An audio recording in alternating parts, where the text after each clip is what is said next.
Year 2 of the pandemic brought the vaccine and many questions and claims that went right along with it. Our Verify team is looking at the top 5 COVID-related verifies we saw this year. This year, as the coronavirus pandemic impacted all facets of life for people around the world, many were looking for trusted information about how to keep themselves and their families safe. From vaccine mandates for federal workers to new travel protocol and claims that the COVID-19 vaccines contained a magnetic microchip. The Verify team has fact-checked dozens of claims about the coronavirus. Here are the 5 most read stories from our website, starting with number 5. On August 23, 2021, the Pfizer-BioNTech COVID-19 vaccine received full approval from the Food and Drug Administration, making it the first COVID-19 vaccine to be approved by the FDA in the United States. It also marked the FDA's fastest vaccine approval ever. The Centers for Disease Control and Prevention says side effects after receiving a COVID-19 vaccine are typically mild and short-lived.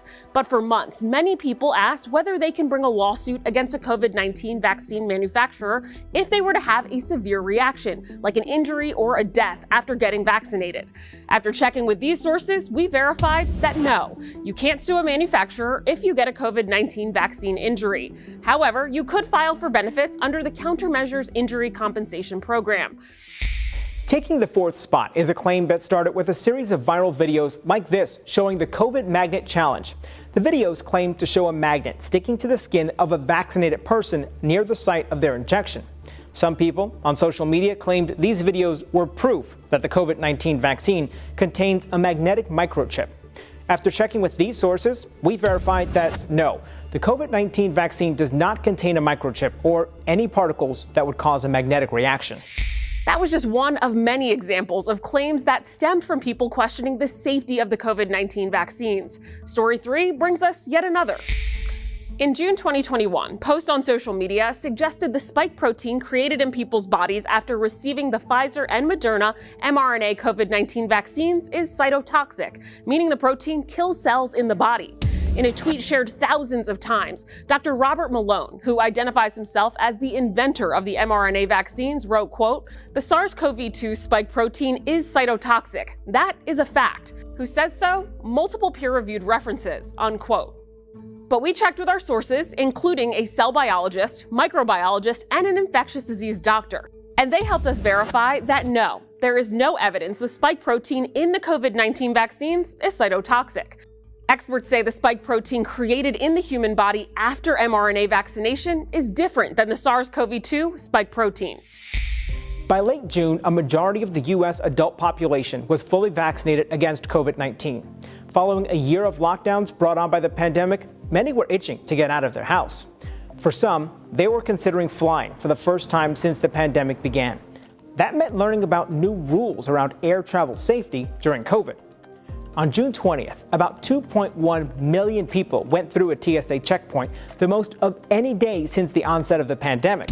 Verified viewer Francis asked, "Do you have to be vaccinated to fly in a plane?" To get Francis an answer, we checked in with these sources, and they say, no, you don't have to be vaccinated to fly domestically in the United States.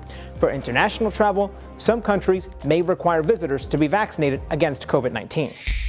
Our most read COVID-19 story of 2021 on verifythis.com impacted nearly 2 million federal workers. On September 9th, President Joe Biden introduced his action plan to get all Americans out of the COVID-19 pandemic as the highly transmissible Delta variant continued to spread across the United States. In a speech at the White House, Biden announced that he was going to sign 2 executive orders that would require all federal employees and federal contractors to be vaccinated. A Verify viewer asked if these orders also apply to members of Congress and their staff.